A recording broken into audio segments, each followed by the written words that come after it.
this beautiful city of Arusha. I'm sure every one of us is enjoying the weather.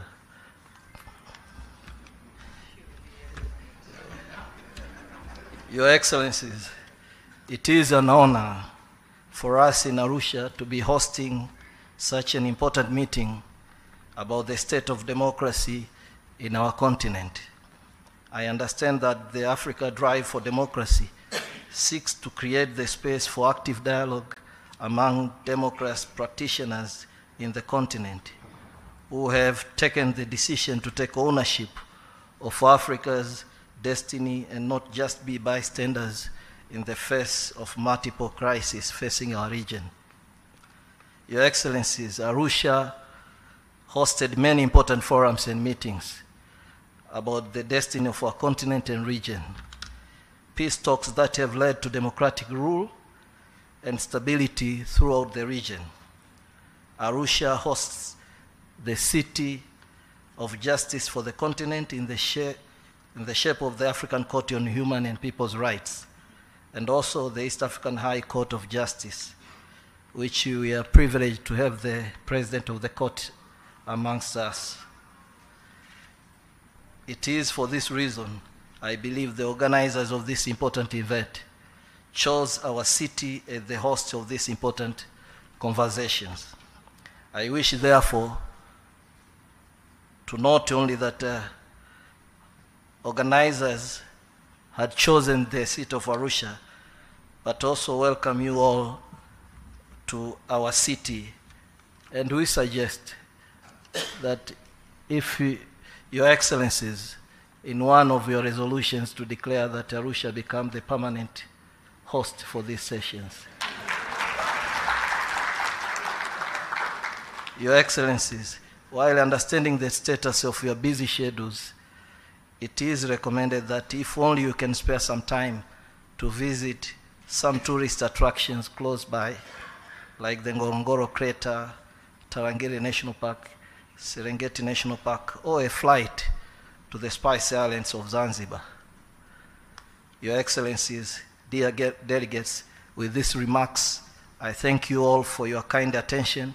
Karibuni sana Arusha.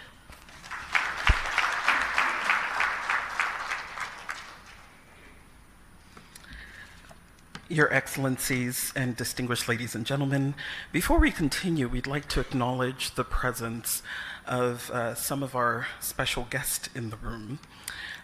First of all, we'd like to acknowledge the presence of the CCM chairman. Can we clap and acknowledge? We will also acknowledge the presence of the president of the East Africa Court of Justice, the regional and district security committee members present, we acknowledge you. We acknowledge the presence of all district commissioners in the House. We acknowledge all of the members of the regional secretariat that are present. We also want to acknowledge the district administrative secretaries who are here. All heads of public institutions that are here, we'd like to acknowledge you now. The city director and district executive directors, we'd like to acknowledge your presence and thank you for coming. All religious leaders present, we acknowledge your presence. All journalists and press men and women, we acknowledge your presence in the back and we appreciate. And all citizens of this great nation, we thank you for your presence here today.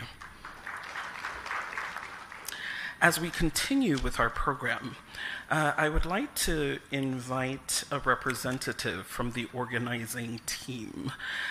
This has been a really enormous effort, a collaboration between 3 distinct organizations. And I would like to invite the executive director of one of these organizations to provide brief remarks. If you could help me welcome Mr. Deus Valentine to the stage.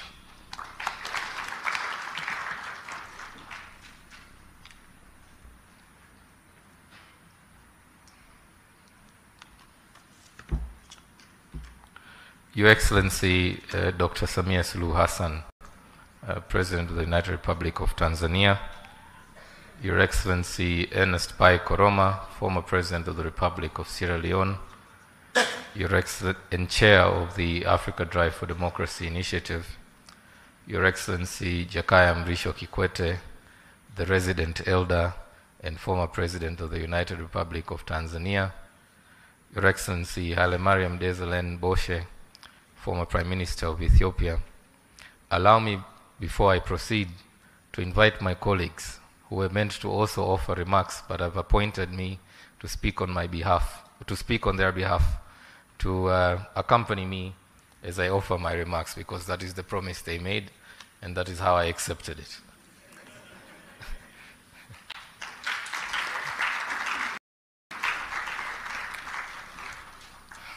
Your Excellency, Dr. Samia Suluhu Hassan, we are indeed grateful for your grace and your generosity, because when initially approached your office, we were informed of the visit of a head of state who was meant to arrive. I believe he's still arriving today, and despite your busy schedule, you decided to take some time off and join us at this very important conversation. Asante sana. I wish to also thank you, Your Excellency, for all the support we've received from your entire government. We were received very well when we went to the Ministry for Foreign Affairs, the protocol office. I would like to request, when you're doing your bonus calculations during the end of the year, not to forget them. But even more so, the regional commissioner, the regional secretary, led by my brother, John Mongela. They've been extremely, extremely helpful, because as you can imagine, to bring in delegates from 45 different African countries, half of them requiring referral visas, is not an easy task. So we really appreciate the support we've received from your government. And I believe the argument he's made for Arusha to become a permanent seat, he's doing a good job at that already. And we hope that we can contribute to seeing this meeting grow over the years. We understand your government's intention to see the numbers, the tourist numbers, grow to 2.5 million. Our vision would be for us to contribute at least 2,000 of those tourists through this meeting. Kwa hiyo, Mheshimiwa Rais, it's about how we sit together and plan this sales plan together. We appreciate the support of your government, Madam President. Madam President, I wish to very briefly explain why we are here, and also give us an overview of the Africa Drive for Democracy initiative. As I mentioned during the briefing, we met for the first time last year. But what had pushed us to meet in the first place was the crisis we were observing across the continent. A lot of it was fueled by the COVID-19 outbreak, where we noticed on the continent 21 coups registered in a space of 3 years. And we got really worried about where our continent was headed. It kind of feels like we've gone back to the 1970s, where you're never really sure who's the president of anywhere, because when you go to the summit, there's a different person. So out of that concern, we decided, those of us who are non-state actors, not necessarily leaders of government, to come together, bring our minds together, try and envision a different Africa where, as citizens, we're playing an active role in shaping the destiny of our continent. So again, we are grateful that we were received very well when we met for the first time last year, and we are grateful to President Ernest Bai Koroma, who graciously accepted our invitation last year to join us as the guest of honor, and not only that, but to commit for the next 3 years to be the chair of this initiative. And we're working very closely with his office to mobilize, as I mentioned to you earlier, the other elders on this continent to talk about the state of democracy on the continent, because it is indeed our belief that the problems of Africa should not necessarily be discussed in Jeddah or Washington or Brussels when there's elders in this village. We hope, Your Excellency, that it will become your ambition as well to one day, inshallah, join this WhatsApp group of elders once you have left your term in office. The elders we have invited were not randomly selected. Each one of them has a reason to be part of this club. The most important litmus test was the manner with which they stayed and left power. Because we believe for Africa to have a candid conversation about democratic norms, it is important that the messenger themselves have the credibility. So you'll see President Kikwete in 2015, there was a lot of rumor. You had just left the Constituent Assembly and people were shouting, but President Kikwete hasn't finished the Constitution Review process. We should extend it by at least 3 years so that he stays on. But he refused that, right?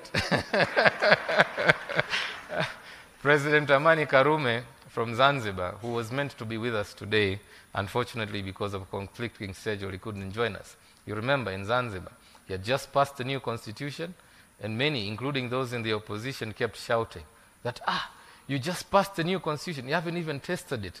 You should stay on, after you're done, that's when you go. So for us, that's an important criteria, because we want to spread this message that Africa can be democratic, and Africa can generate its own formula for democratization. We do not need a template imported into this continent and be taught how to become democratic. And we believe that the messengers we are trying to bring together will help us shape that message, give credence to it.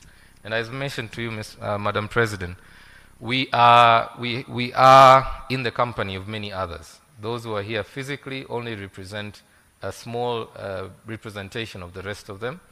President Joaquim Chissano will arrive this afternoon. Unfortunately, he had engagements in Zimbabwe. As you know, he's involved with the negotiations there, but has still offered, despite his busy schedule, to join us later this afternoon. Madam Nkosazana Dlamini Zuma had meant to be here. Unfortunately, because of the BRICS Youth Summit, she had to stay behind because she's the minister in the presidency responsible for that. Madam Grasa Machel was unable to make it because she's in Kigali for the Women Deliver Conference. Madam Amina Garib Fakim, former president of Mauritius, has a conflicting schedule, so she couldn't join us. So couldn't President Goodluck Jonathan. President Thomas Boniai from Benin was meant to travel. Unfortunately, the flight itinerary was too hard on him. So he had to avoid the travel because otherwise, by the time he got here, we would have had to organize for ambulances. So we had to allow him to stay on and join us virtually so that at least, we need him alive. So there are many others beyond those you see here in the room, Madam President. Our vision is to not just turn this into another talk shop. We know that there are many fora on the continent. And one of the conversations we will have with these elders in the next 2 days is about these other forums. As you know, at the AU level, we've got the panel of the wise. At the SADC level, there's an elders forum. In West Africa, President Jonathan is leading another elders forum. So one of the conversations we really want to have is how do we make this particular forum effective and efficient? How does this forum contribute to the continent's efforts to bring about peace, stability, democratic governance, inclusive governance? So we are hoping that tapping into the existing networks, their own platforms, because each of them has already an existing platform, we will then be able to pass on that message. But we hope, therefore, also that through this platform, they will engage with the continental leadership. As you rightly acknowledged earlier, there's a lot that the current leadership could learn from those who've come before you. And therefore, what we're trying to do is to engage the elders with evidence, show them what the evidence shows of what is going on the continent, and inviting them to share their wisdom, their reflections, so that informs the continental agenda on democratization.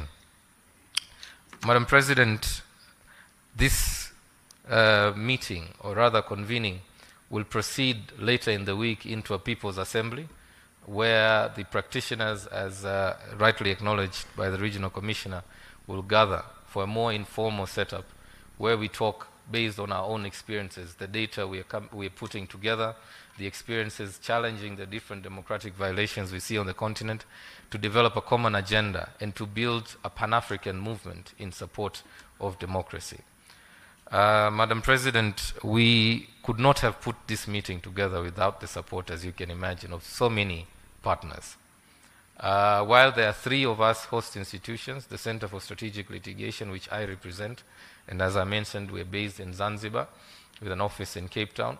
I have with me my colleagues from the MS Training Center for Development Cooperation, based in Usariva, Tanzania, and my colleague, Dr. Fonte Akum, from the Institute for Security Studies, based in Pretoria. But there are many others who've come together in this effort, and I wish to acknowledge them with your permission, Madam President. Afrobarometer, the CEO of Afrobarometer is here with us, Joseph Asunka. We are also joined in this effort by a leading African feminist institution, Akina Mama wa Afrika. The executive director, Eunice Musime, is here with us. We're also joined in this effort with the International Commission for Jurists, ICJ. The Africa director is here with us, and I wish to acknowledge her presence. We've also been able to pull this together with the support of several of our generous donors. Some of them are here present. I might miss any of them, so if you're here, I would like to just acknowledge your presence. It has taken a village, as they like to say, and many of us have really had to come together to allow us to succeed in this effort.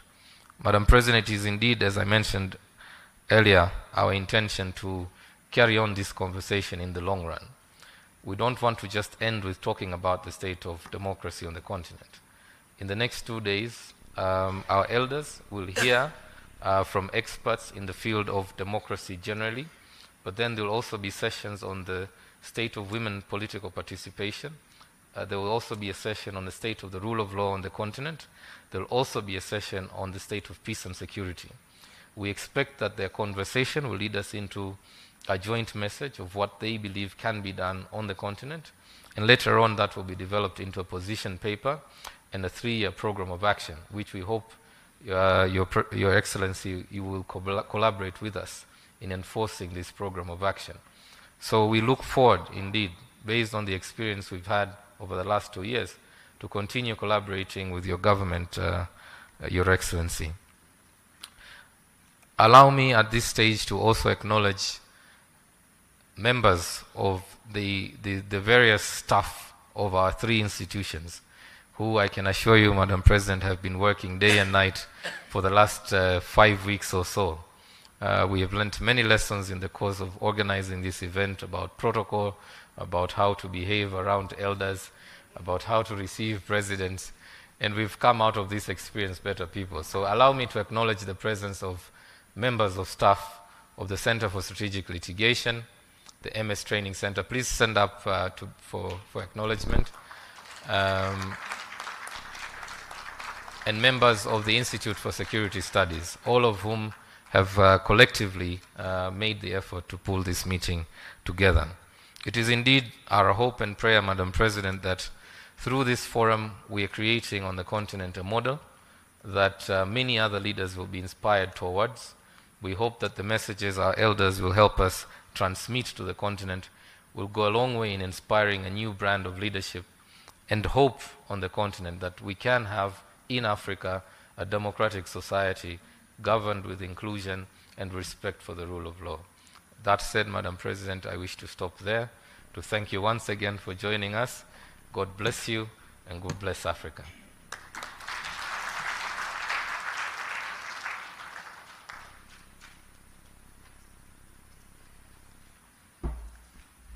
Thank you very much, Deus and McKenna and Fonte, for all your hard work. We know that democracy does not come to us from the heavens. It is people and leaders who make it.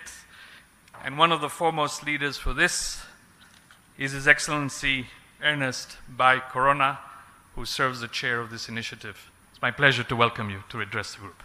Please, sir.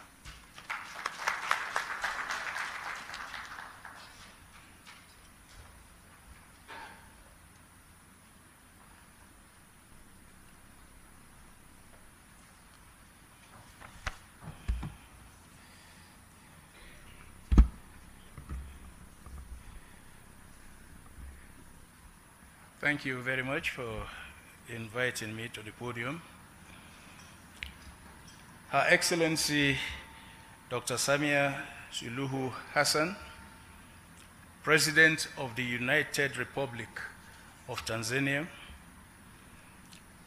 His Excellency Jakaya Kikwete, former President of the United Republic of Tanzania, His Excellency Haile Mariam Desalegn Bushi, former Prime Minister of Ethiopia, our host, the Honorable John Mongela, Regional Commissioner for Arusha, officials of the region, fellow advocates for democracy, human rights, and the rule of law, distinguished ladies and gentlemen. I feel truly honored, and it is truly humbling to be in this company of distinguished champions of democracy and aspiring African leaders. Your work, your vision, your commitment to the cause of democracy, good governance, and the rule of law provide so much comfort and optimism for a more peaceful, united, well-governed, and prosperous Africa.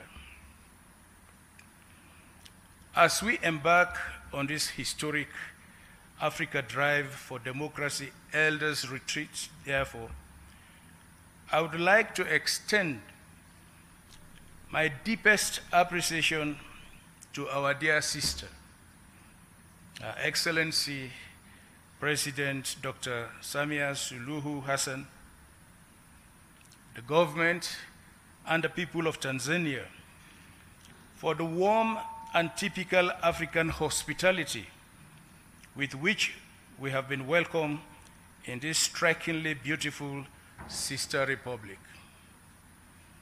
Madam President, we are very pleased that you made time out of your very busy schedule to come all the way here to be with us in this famous Arusha of natural attractions and home of the famous Mount Kilimanjaro.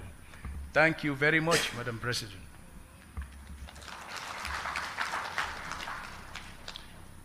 We cannot thank enough our esteemed statesmen, my dear brothers, for dropping everything else, not just to join us, but more importantly, to enrich and guide our conversation and approaches. Please, a round of applause for our elders.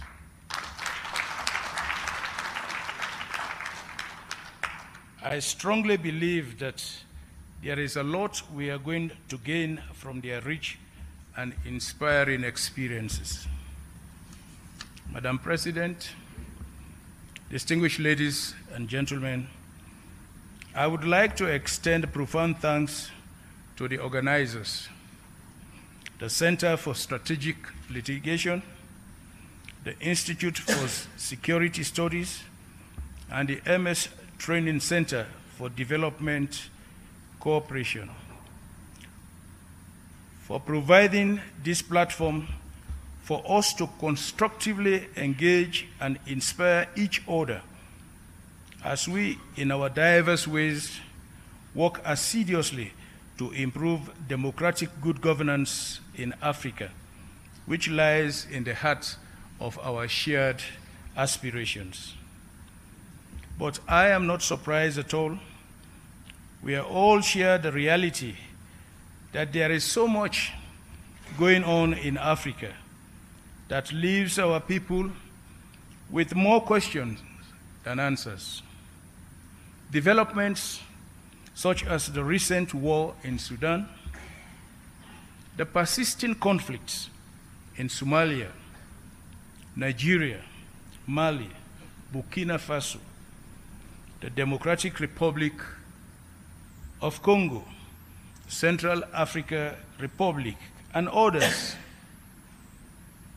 The spread of violent extremism, the increasing poverty, and economic hardship have left societies and families devastated and buried in the ashes of pain and abandonment.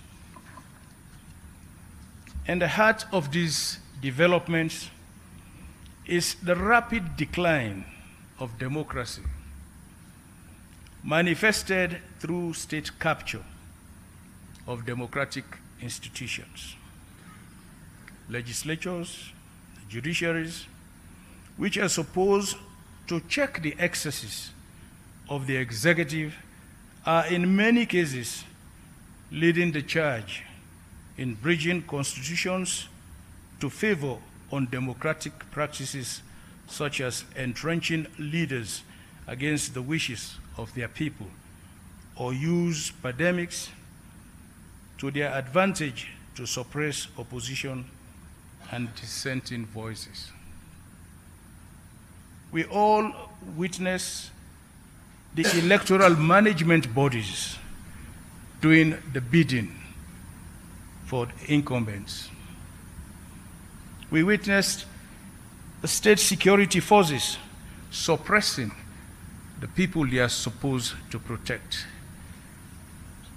including opposition leaders and their supporters. As a direct impact of these, we are experiencing a growing contention between the state and its youths, civil society, and the media, all of whom are increasingly being muzzled. This has, in some instances, paved the way to the re-emergence of military governments in several countries in the continent. But as an anonymous writer noted, and I quote, "Democracy is a slow process of stumbling into the right decision instead of going straight forward to the wrong one," end of quote. The good news is that the AU and the regional bodies are far advanced in reviewing their democracy, good governance, and security protocols, which are aimed at effectively responding to the ongoing ills afflicting Africa's democracy.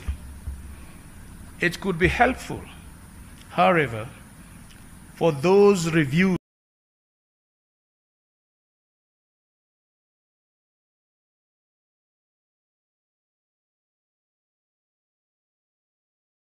concluded and rolled out so that Africans could see that something is being done to halt the democratic peace and development. Achieving this requires like minds and strong commitment and collaboration. This is why I will acknowledge full efforts in mediating political transitions, conflict, and promoting democracy. The Brentos Foundation, based in South Africa, has also been paying particular attention to the nexus between bad governance, insecurity, and poverty. We are all in this together because we believe in the transformative power of democracy, because we believe that democracy is not just a system of governance, it is a vehicle of hope, progress, and social cohesion. It empowers individuals and communities alike, and it gives them a voice and agency in shaping their own destinies. No doubt, democracy is not without obstacles, but together we must confront the challenges that threaten its foundations: poor leadership, ineffective citizenship, poverty, corruption, political polarization, rogue elections, and all their attendant ramifications of social unrest and political instability. It is our collective responsibility as leaders and advocates to tackle these issues head-on and work tirelessly to build resilient democracies that leave no one behind. There are many ways this could be done.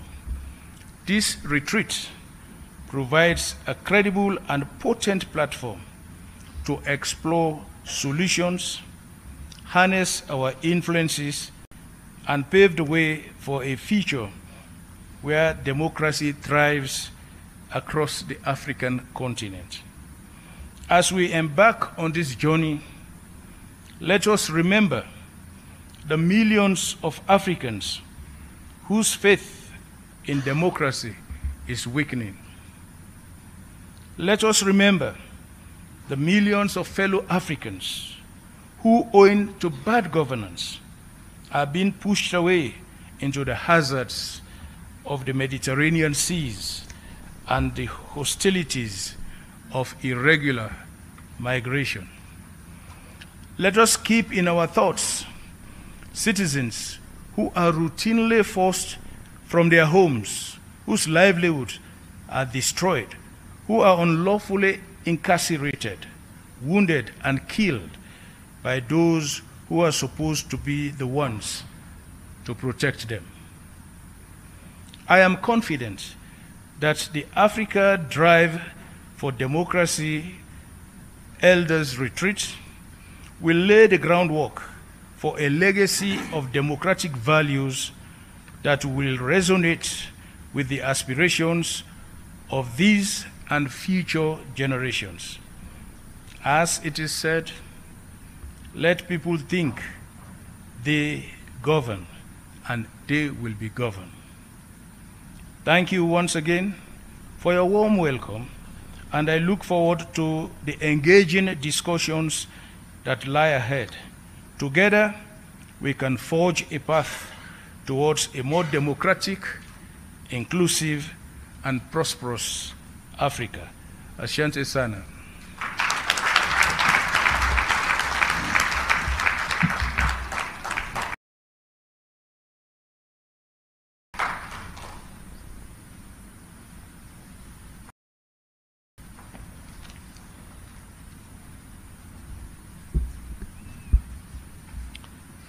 Thank you very much, President Koroma, for those thoughtful and candid remarks.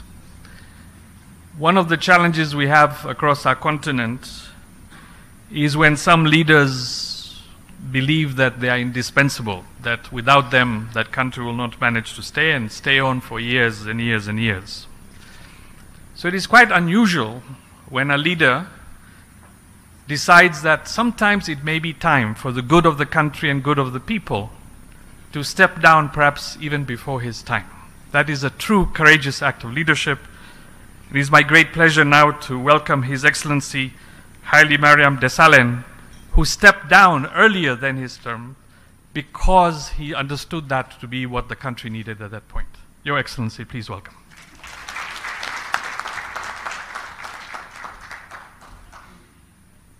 Very much, Moderator.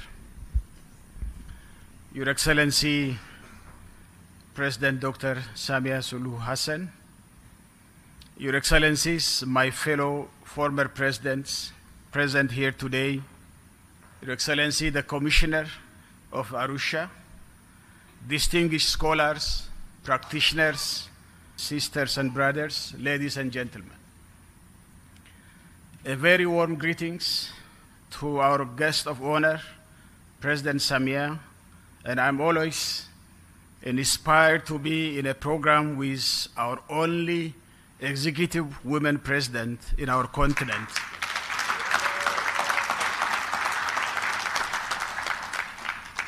And Madam President, thank you so much for hosting us in this beautiful Arusha with very hospitable and generous people of Tanzania.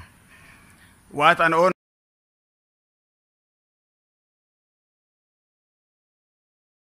to deliberate on a very critical topic. Thank you so much, my President, President Koroma, for inviting me. I have come to know a trinity of organizers: Center for Strategic Litigation, Institute for Security Studies, and MS Training Center for Development Cooperation. Let us give a big round of applause for the excellent organization of this one, so that they keep it up for the future, of course, in Arusha. Your Excellencies, distinguished participants, we all know the true and lasting peace and accelerated development in our nations and amongst African nations cannot be achieved by amassing to possess a huge sum of armaments which are supplied in a big and sufficient amount, but only by trust building in our society, by building a democratic and developmental state.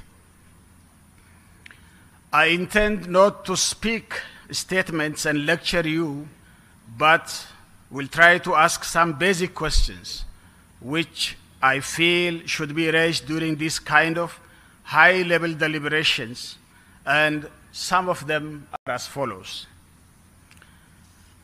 We could see the recent events.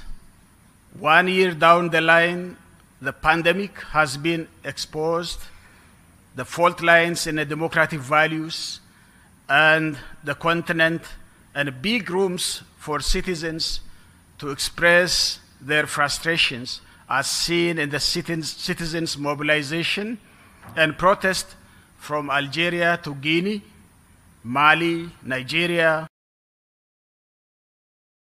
Tunisia, and Sudan. But why are these movements didn't result in a proper democratic transitions? This is a big question. Why those kind of pseudo-democratic transitions, for example, are seen in Zimbabwe, Sudan, and Algeria, which in the beginning kindled some hope, but ended up to the contrary? Why attempts to erode presidential term limits are at increase? Continued erosion of freedom of expression and acts to information through media clampdowns and internet shutdowns, even though social media has the potential to incitement and provocation where the local justice system could not handle it. Examples like fake news, hate speeches, disinformation and misinformations, and online bullying that rose to concerning levels. Do citizens demonstrate strong democratic aspirations in our continent? Are they resilient and persistent to continuously mobilize themselves to demand democratic discourse and democratic change and hold their leaders accountable? What are the strengths and weaknesses of this activism and mobilizations? We have to deliberate on these things. Do we see a clear resilience of democratic institutions like our electoral commissions, judiciary, in addition to citizens' activism and aspirations for democratic transitions? We have seen this in Kenya, in Zambia. I think the President Koroma is a living witness, where presidents at the end were not willing to leave office. The Gambia, in Liberia, in Malawi, in Seychelles, to mention some, are there any attempts by executives to compromise the independence of these institutions? Does our demographic structure have any role to play? Say, for example, the power of African youthful population. Is it channeled as an opportunity to build political space for democratic process and change?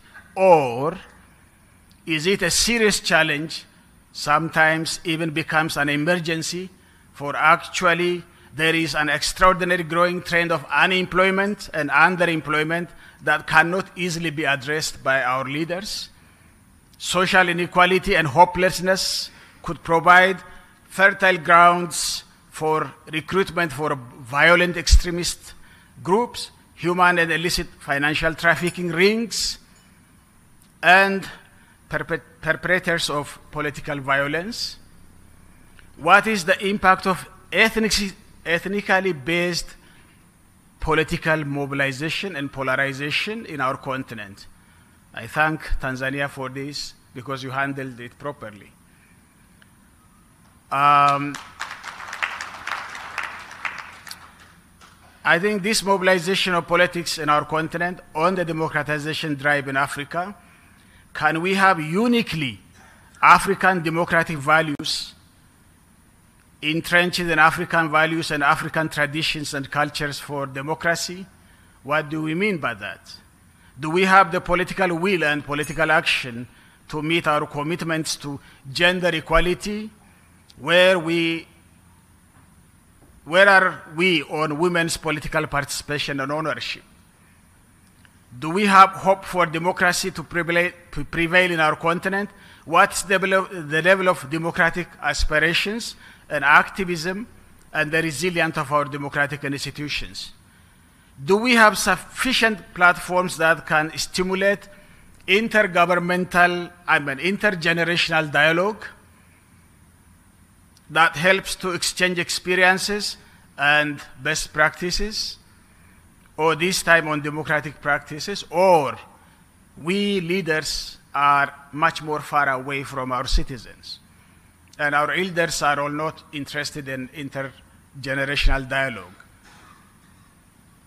Last but not least, is it possible to practice a Western democracy model in a society where most of us Africans are agrarian, pastoralists, and semi-pastoralists, and of course most of us are subsistence producers and low-income categories?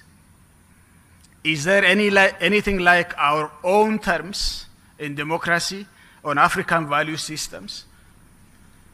Your Excellency, Madam President, and dear colleagues, let me leave you with these questions, which I haven't got a proper answer myself to deliberate on them, and therefore ready to learn from you in earnest. May this great continent, Africa, overcome with dignity and grace and chart a new era yet to come, where African democracy prevails and flourishes. Thank you for your kind attention, and God bless you.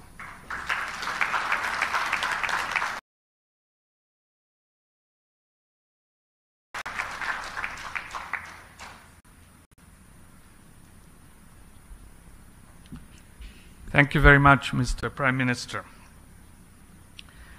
Our next leader needs no introduction to most of you in the room. You have seen him in action. He has been with virtually all the important leaders of this world. I have seen him with the President of the United States, several presidents of the United States, for example, and it is amazing to see the clear leadership that shines through in representing Tanzania and Africa with them. But perhaps the thing that I remember the most about him is, despite him being at the height of power, that at core he remains a human being, and he understands that democracy is about the people, about the Wananchi. With that, I would like to welcome you, Your Excellency, Jakaya Mrisho Kikwete. Thank you very much.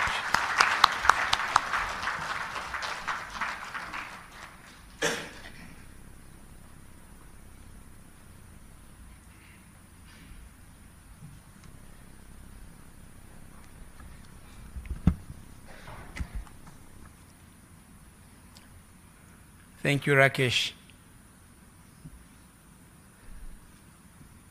Huyu Rakesh, Rais ndio aliyekuwa na ile tuwaweza ile. Ndio huyu alikuwa anatuponda sana.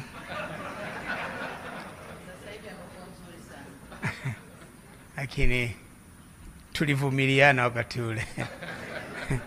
Kuna wakati usingeweza yale. Your Excellency Dr. Samia Suluhu Hassan, President of the United Republic of Tanzania, Your Excellency of the Africa Drive for Democracy, Your Excellency Haile Mariam Desalegn, former Prime Minister of the Federal Democratic Republic of Ethiopia, conveners of this forum, distinguished invited guests, ladies and gentlemen. My task today is simple: to welcome Your Excellency, Madam President, to speak and grace this retreat of former leaders, former African leaders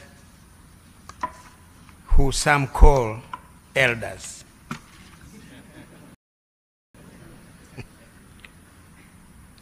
But before I do so, please permit me to join my two fellow former leaders who spoke before me to thank you most sincerely for accepting the invitation and for allocating time out of your very busy schedule to come in person to grace this meeting. It means a lot to about a dozen of us who are part of this initiative. It demonstrates the importance that you personally and your esteemed government attach not only to the ideals of this retreat, but also to the discourse on democracy and development in Africa. Your Excellency, the relevance of this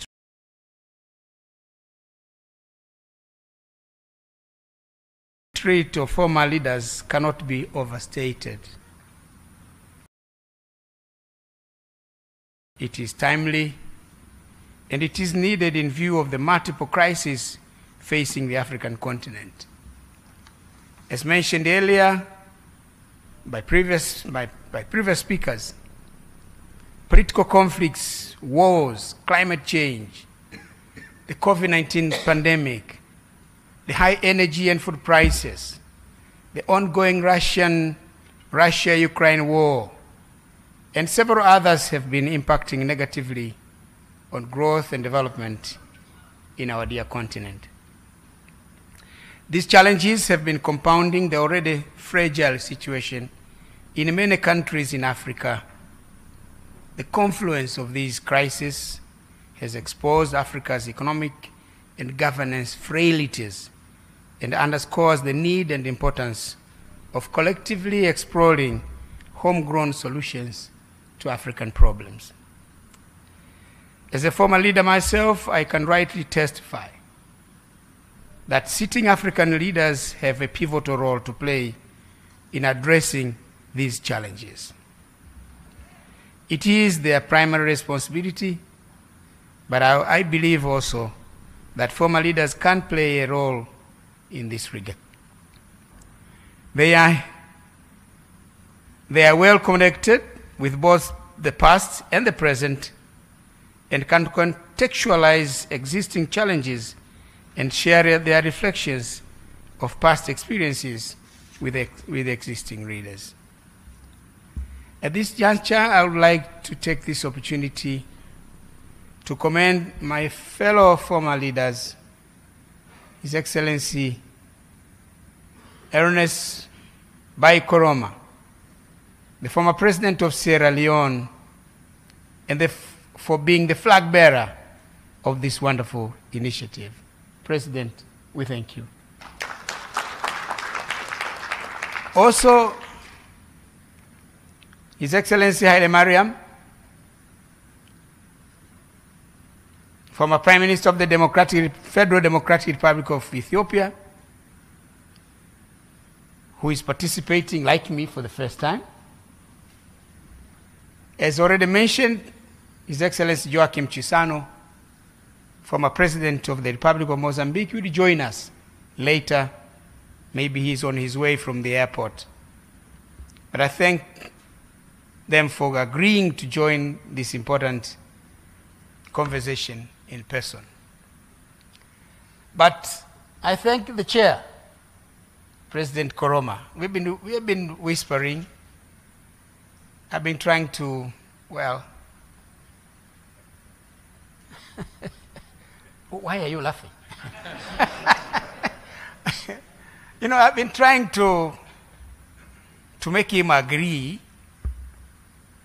that Arusha becomes the seat of this initiative.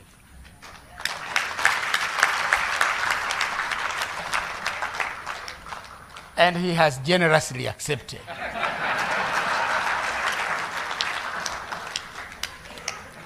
So, Prime Minister, if the chairman have said yes, can you say no? I already said it. Then it's done. In the same vein, I commend the other 9 leaders who have joined this initiative. They were supposed to be with us, but could not for various reasons. Some are joining us virtually, enabled and facilitated by modern advances in information and communications technology. I'm told President Ellen Johnson Sirleaf was ready to address this meeting here, but this room is not made for that, unfortunately. But she will talk to us, President, after we leave this room at another facility. Your Excellency, President, former leaders and distinguished participants will share their thoughts, wisdom, and experiences on the broader areas of governance and development, but accord specific attention on the intriguing subject of the state of democracy in Africa. I'm of the view that for one to fully appreciate the current situation in Africa, it is worthwhile to reflect on the challenges we have been grappling with in the political, economic, and development arena from a historical perspective. Most of the challenges we are facing, our countries today, are a continuum of what has been happening in the past. Since independence in the 1960s, successive governments of African countries have been preoccupied with the overarching task of nation building, which involved matters relating to holding the country together. As you know, President, and all the distinguished participants, Africa is the only country that the borders are arbitrary. No continent in the world has borders like ours, like ours. They are straight line, which means the borders are not natural. It appears that somebody was holding a rope on one side and the other on this end, drawing a line. The right is mine, the left is yours. And in the process, they've created nations that have a lot of difficulties. They've created conflicts within nations and conflicts between nations. So holding together such countries is a mammoth task. The other is establishing systems of government and governance, building an equitable and inclusive society, promoting inclusive social economic growth and development, and fighting vices in society. Interestingly, these have remained priority and important areas of preoccupation for our leaders and the nations up to this day, despite progress made over the past 6 decades. Indeed, a lot of ground has been covered, and significant progress has been made over the past 60 years since independence. However, the levels of progress made differ from country to country and between our continent of Africa and other continents.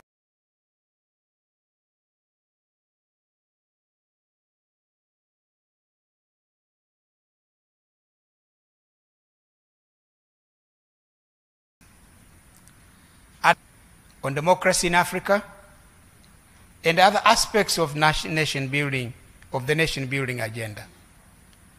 We are doing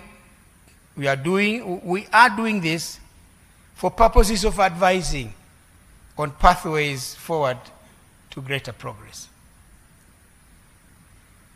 Your Excellency President, my fellow former leaders, ladies and gentlemen, each country has a different story to tell as far as the nation building project is concerned. But I can dare say with confidence that we in Tanzania have somewhat been lucky.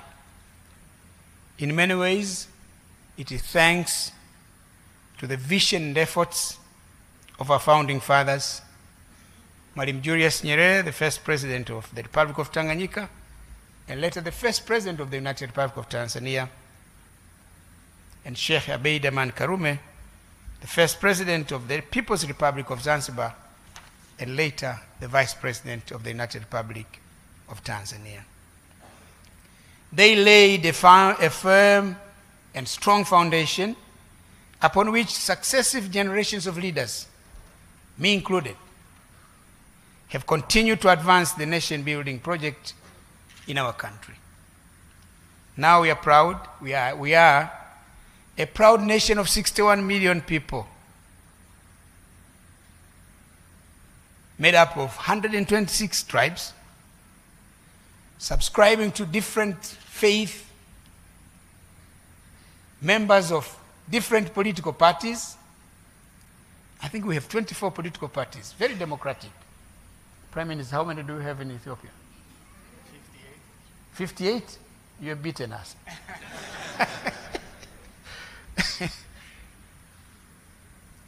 But we are at peace with ourselves.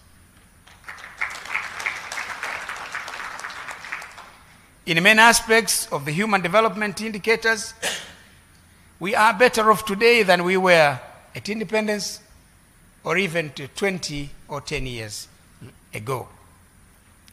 However, there are still many challenges that we need to continue to be working on to consummate the goal of a united, stable, democratic, and prosperous Tanzania. It is heartwarming to note that Your Excellency President Dr. Samia Suluhu Hassan and your esteemed government have steadily stayed the course.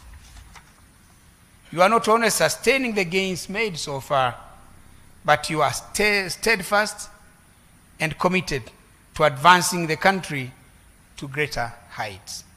Congratulations, Your Excellency.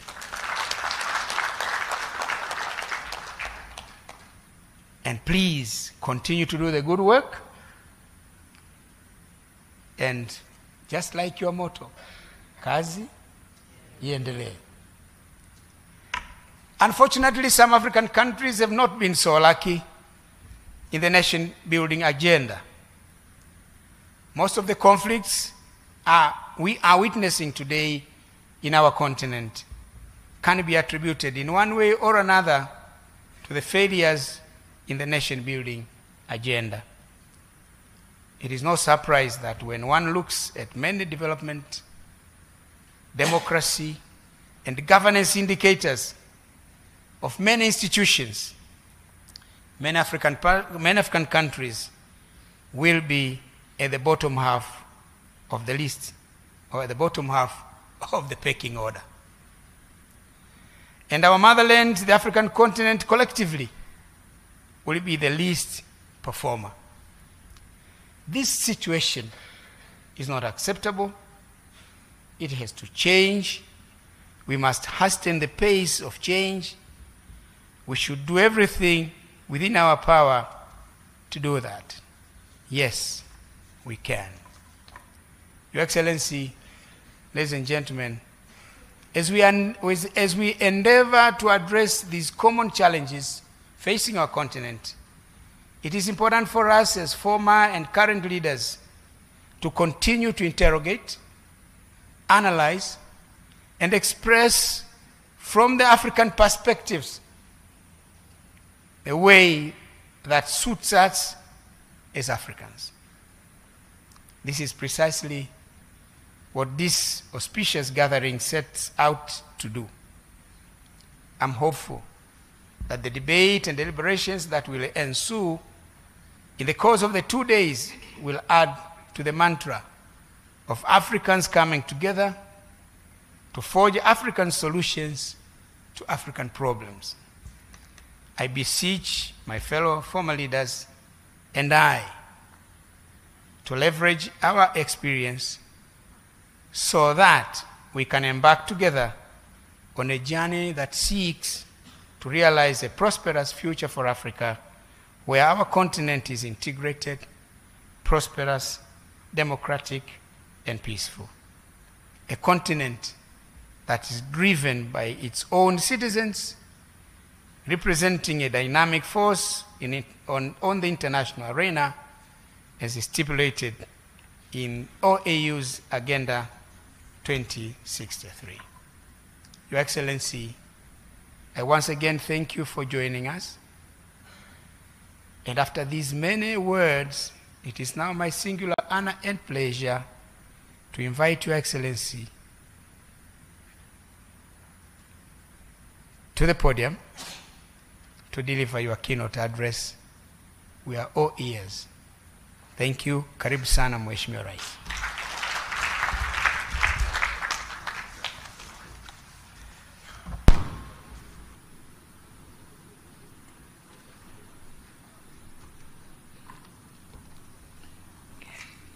Please be seated. Thank you.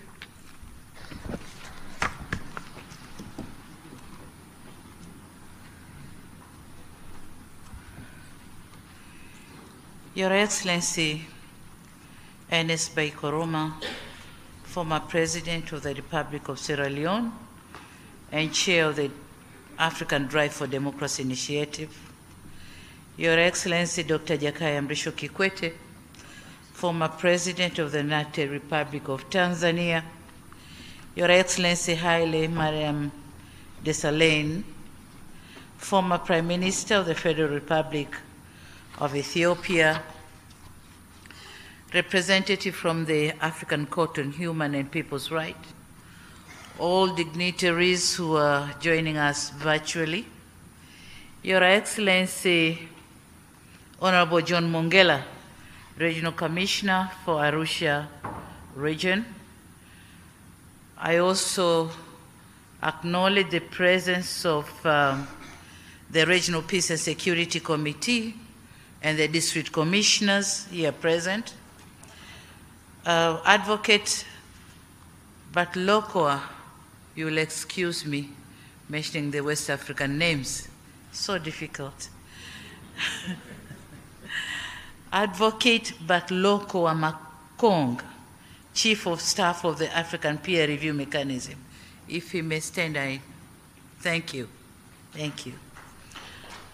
Madam Makena Mobobia, Executive Director of the MS Training Center for Development Cooperation, Dr. Fonte Akum, Executive Director, the Institute for Security Studies. Thank you. Mr. Jus Valentin Ruemamu. You can imagine the way I pronounce it, Ruemamu, just like that, because it's Tanzanian. And it's difficult, but I manage, Ruemamu. Chief Executive Officer of the Center for Strategic Litigation. I recognize the presence of my brother, Bishop Bagonza, and of course, Mr. General Ulimwengu, who just vacated the room, members of my delegation, distinguished guests, members of media fraternity, and luminaries from all over the continent. A very good morning to you all. Honor and pleasure that I join you this morning to officiate the 2023 Elders Retreat on the state of democracy in Africa. When I received this request to be the guest of honor, I told my assistants that regardless of my tight schedule, they must make sure, they must have time for me to be amongst you here today.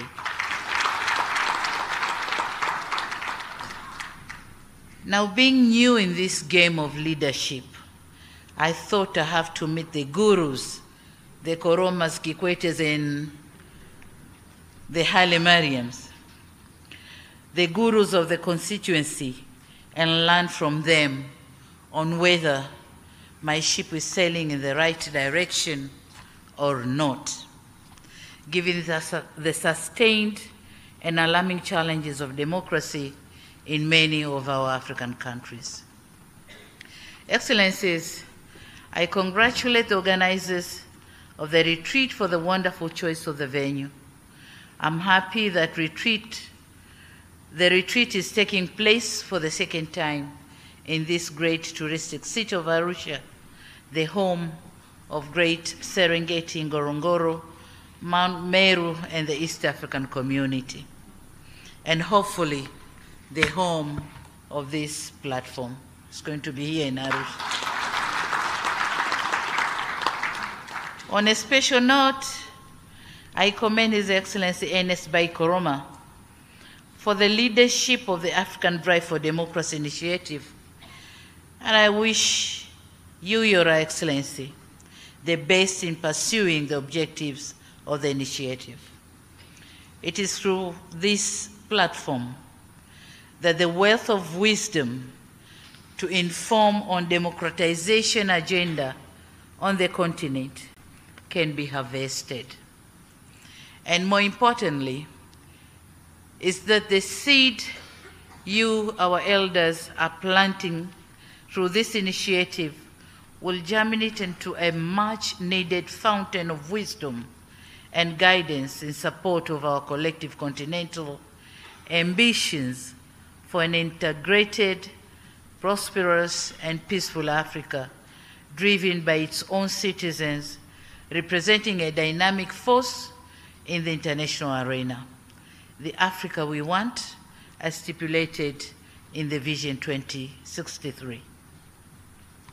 Excellencies, ladies and gentlemen, the convening of this Elders Retreat on the state of democracy in Africa could not be more timely, given the fact that the democratic gains that were made in the past are regressing. Even in democracies that once flourished, we are witnessing the regression. Some statistics note that Africa's 54 states, 25 have experienced coups, attempted coups, or disruptions to constitutional order since 2010. In addition, it is said to note that according to the International Center for Investigation or Investigative Reporting, the continent has not been safe. And in the past 80 years, there have been 21 coups, with emergence of new conflict in Sudan, unresolved crisis in West Africa, the Sahel, and discontent in Eastern DRC, which have all led to declining democracy and stalling of governance. And those who spoke earlier have said some other examples. This situation has been further exacerbated by the COVID-19 pandemic, which had negative effects to the economy and to some extent led to imposed restrictions and elections postponement in some countries. Some of these regressing factors or challenges are not our own making. The geopolitical conflicts, pandemics, and climate change have struck a huge blow to the continent in terms of surging food prices, shrinking economic growth, and deceleration in the implementation of the global development aspirations as stipulated in the Agenda 2030 for Sustainable Development and on the implementation of Agenda 2063, the Africa we want. Democracy entails governing in accordance with the will of the people, or as the late President Abraham Lincoln suggested, it is a government of the people, by the people, for the people. The people are the central focus and indeed are the architects and ultimate beneficiaries of an inclusive democracy system or democratic system of governance. The currently descending economic trends with heavy debt burden to most of the governments in the continent, resulting in failing to deliver basic services, failing to protect the rights of the most vulnerable, and not be able to address historical injustice, including chronic economic inequality, and thus putting to test the very idea of democracy in our continent. Failure by governments to deliver essential public goods has eroded grievances and turmoil in some parts of the continent. Some neglect has also prompted some members of the society by establishing systems that violently express the will of the people. And this is the wanaharakatis, the terror groups, the mandamanos, all these have cropped out of non-delivery of basic social services. And this is where some aspects of democracy, such as freedom of association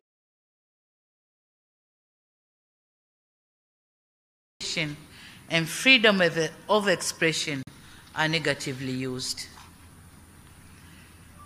Now, unless and until African governments address the deficiencies in democratic governance and deliver essential public services to their people, democracy will remain an aspiration never to be meaningfully realized. And let me be very clear here that I don't see an alternative to democracy as a prerequisite to achieve sustainable development and strong economic growth for our countries. For democracy is closely associated with peace, social stability, and rapid socio-economic development. Excellencies and dear participants, those of us who believe in democracy as the most appropriate form of governance must proactively engage with our people towards shared ambition for an Africa with an entrenched, and flourishing culture of human rights, democracy, gender equality, inclusion, and peace. and a continent where prosperity, security, and safety for all citizens will be a norm of life. We must build confident society that will enable participate in the management of public affairs as stipulated under Article 13 of the African Charter and Democracy, Elections and Governance. Excellencies, ladies and gentlemen, for democracy to be meaningful, it needs to translate into improved public services, should be a best proven means of enabling our people to mobilize, organize, and engage in the governance of their public life. And henceforth, in cognizance of the virtue of democracy, and in responding to the call by former President Dr. Kikwete on sustaining the hard-won gains on democracy in Tanzania, and in commemorating 30 years of the reintroduction of multi-party political system in our country, I launched 4R agenda for strengthening and consolidating democracy in the country. The first R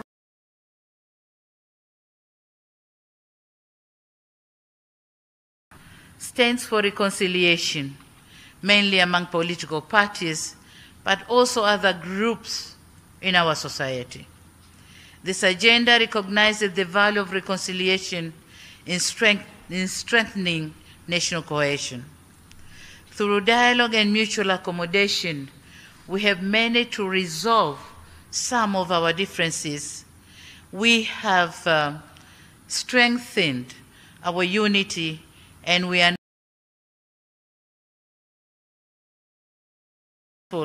and prosperous Tanzania.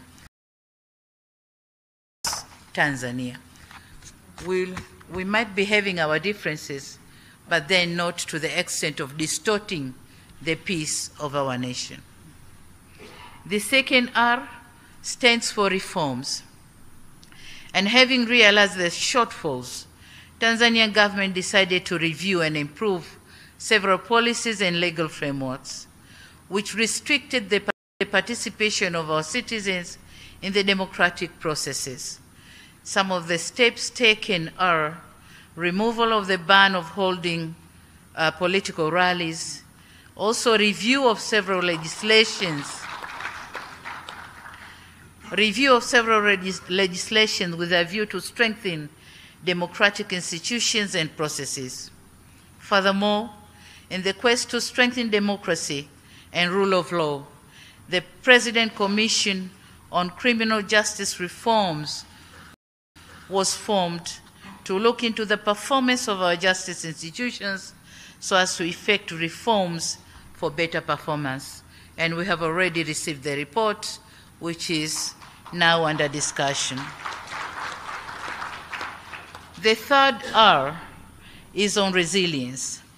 Tanzania is a nation with strong political institutions that have withheld the taste of time.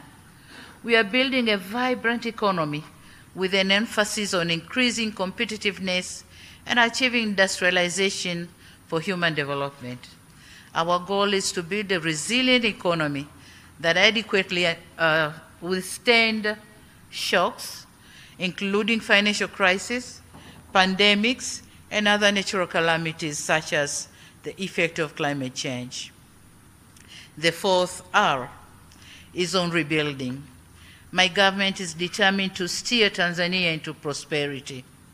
This ambition requires us to build our country with a focus on young people who make up the majority of the population. In this regard, the government is investing in human capital development through the provision of lifelong learning, skills, and job creation. We are also redoubling on investment in agriculture, infrastructure, tourism, mining, and the blue economy as sectors who might take a lot of youth in their employment. Now, in underpinning the objective of this agenda is our determination to the observance of fiscal discipline, reorganization of expenditure patterns, careful planning, and building a dedicated workforce. Dear brothers and sisters, for us who inherited post-independence Africa and enjoyed the fruits of freedom and orderly leadership, shall commit grave mistakes if we leave behind an Africa or African continent that is war-torn, run by unruly leadership, deeply entrenched in poverty with high levels of corruption. So avoiding this, we are coming with several initiatives to make Africa a better place for everyone. Excellencies, ladies and gentlemen, I'm aware that we'll be spending the next 2 days engaging with some of the experts on the subject of democratic governance, led by the co-host, the Institute of Security Studies, the Center for Strategic Litigation, MS Training Center for Development Cooperation, Akina Mama wa Africa, including myself, International Commission for Jurists, Afrobarometer, the Africa Leadership Center, and the Mo Ibrahim Foundation. The Mo Ibrahim, are they here? Okay. I applaud the collaborative efforts, and it is for this reason that I wish to commend you for taking this initiative, and so wish to pledge my own and my government's support to this important cause.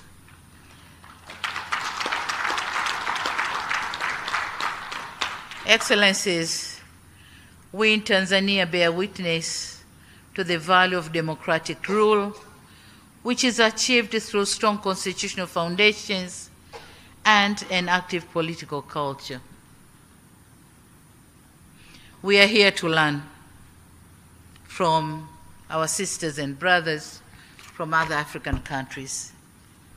And I'm told that among other issues to be discussed here, we'll focus on the following topics. 1, ways to elevate the role of citizen in addressing conflicts. 2, proactive and preventive action and early warning signs. 3, renewed commitment to good governance, human rights, and democracy. 4, presence of strong and independent monitoring and verification of the continent's democracy. And 5, ways to strengthen continental and sub-regional bodies in dealing with challenges of democracy. So I'm sure the gurus on these topics are here with us, and fellow Tanzanians are ready to learn from you. Excellencies and distinguished guests, once again, let me applaud the conveners of this elders' retreat on the state of democracy in Africa for putting together excellent programs which undoubtedly will yield the anticipated results. In Swahili, there's a saying that goes by, palipo wazee hapaharibiki neno, literally meaning, where there are elders, nothing goes wrong. So this retreat should therefore serve as a platform to deliberate on unfavorable state of affairs and propose ways. Excellencies, in my concluding remarks, it is my sincere hope that in addition to the retreat, you will have an opportunity to visit the beautiful attractions present here in Arusha. I would have loved to remain behind and join you for the entire 2 days of the retreat, but owing to the other equal exigencies of office, I'll not be able to do so. So while wishing you successful deliberation, I also have the honor to declare that the Elders Retreat on State of Democracy in Africa is now officially opened.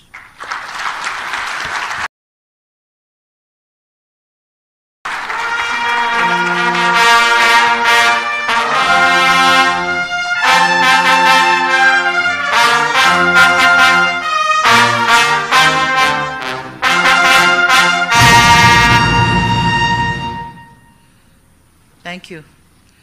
And having said that, my government is eagerly, please be seated.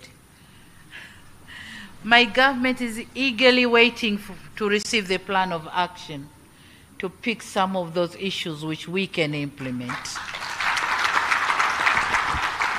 I thank you for your kind attention. Thank you very much.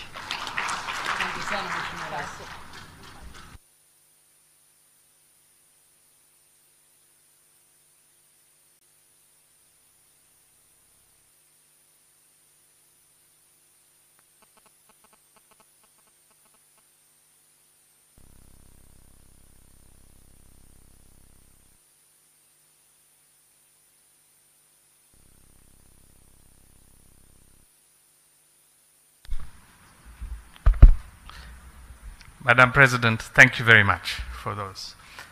For those of us who are lucky enough to be citizens of this country, we know how lucky we are to have Mama Samia as our leader. But I want you to know that you are also a leader that inspires people across this continent. I'll just tell you one story. I was in Kenya a few months ago, and I meet with students, and I was meeting with a group of female students, and we asked them, what do you aspire to be? And several of them said, I want to be the president. And I said, you want to be the president? Why? And one of them said, wait. And she went in her bag and took out a photograph of President Samia and said, you see, I too can be a leader. So you are inspiring people, especially young girls, to imagine that they too can be the president. Right now, we are going to do a very important African tradition, which is to take photographs. And I ask you all to remain seated until we are completed with this activity. It won't take much time. And please just listen to the order that we do this. The first set of photographs that we want to have is with this high table over here, meza kuu. So if we can just arrange to have these, the meza kuu, and if we can make space for the others to leave just for the high table here to take the photographs, please. And I think the camera people will know if they can organize themselves. All right. If you just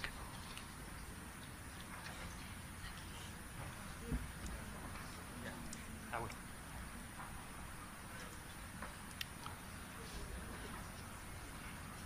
Okay. So this is the first one.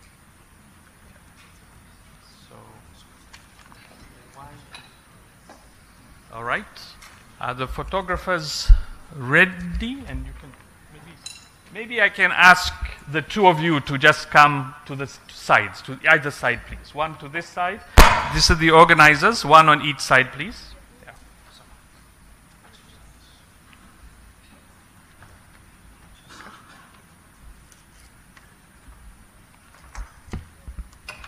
All right.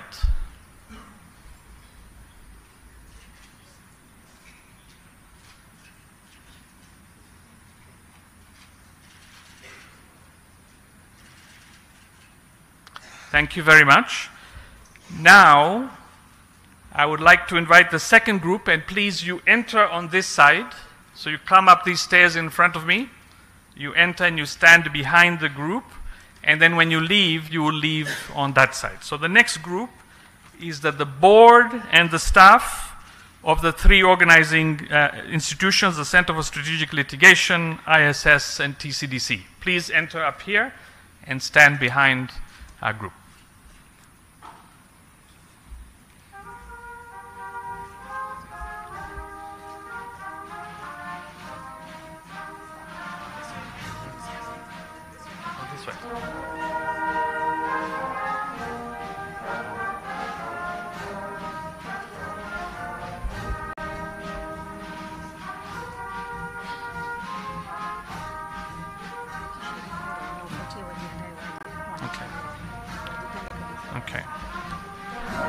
while these are coming, the other members of the retreat, if you are a participant of the retreat, please move to the back. If you are a participant of the retreat, please make yourselves ready by coming on this side and wait, okay? If you can move to this end, please.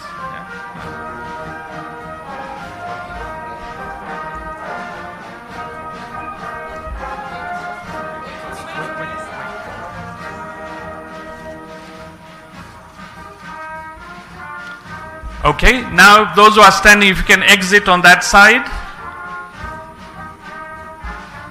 And now if you are a participant, invited participant,